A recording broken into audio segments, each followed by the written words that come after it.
spirits for mercy. What they do is up to them, she says, giving the woman a frosty look. You mean he might still die? The woman says, her creamy face growing paler. Mommy is the best healer in all Oyo, I say proudly. She won't let him die.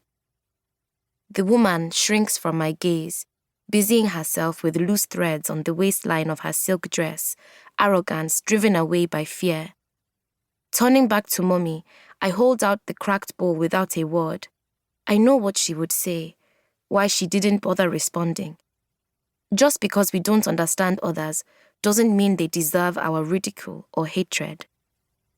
Never mind that we're the only ones required to live by such a rule. Mommy tilts the boy's head up and pours the palm wine into his mouth. He gurgles feebly, but drinks it all.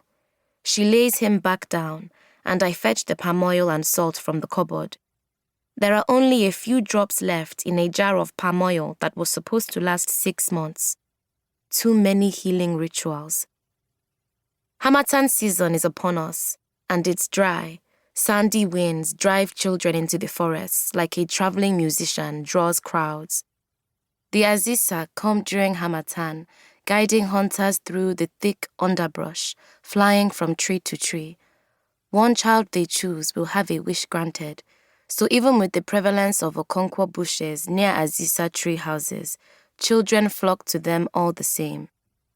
I would too, if I didn't know better. Even the magic of the Azisa cannot call back the dead. Mommy dips a finger in the oil and marks the boy's face, for softness, to ease his journey in the spirit realm. Then, she dabs some salt on his tongue, to remind him of the taste of human life. I stretch a hand over his chest, but she shakes her head. You will wear out. I don't need half as much rest, I insist. It's too risky. My abilities are known, but yours. What's happening over there? The woman asks, voice rising to a shriek. What are you saying? I realize now that Mommy and I have slipped into our native tongue, Yoruba, a relic of the past kingdom outlawed in public. She's preparing for the ritual, I say quickly in Charan, offering the woman an apologetic smile. She wants to make sure everything goes well.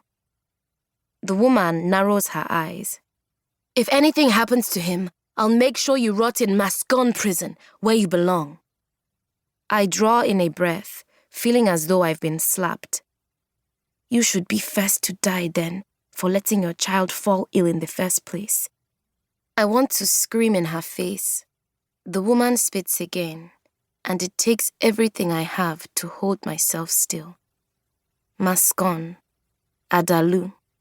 It's times like these, when these insults wash over me, that I drown in a well of anger.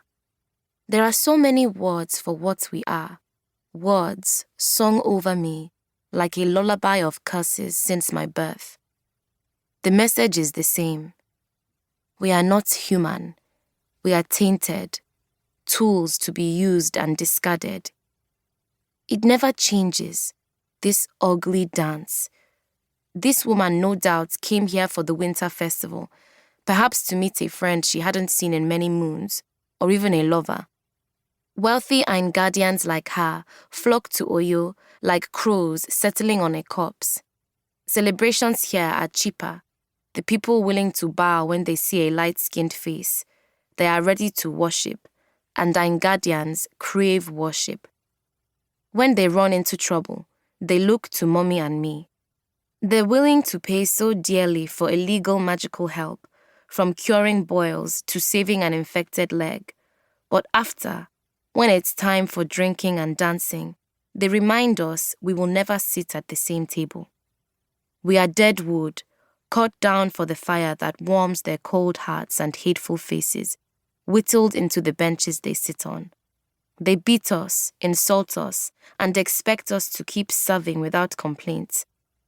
So Mommy and I make bitter leaf pastes for blemishes and pain, draw fever from hot skin, and exhaustion from weary bones. And when the soldiers come, purple and gold tunics flecked with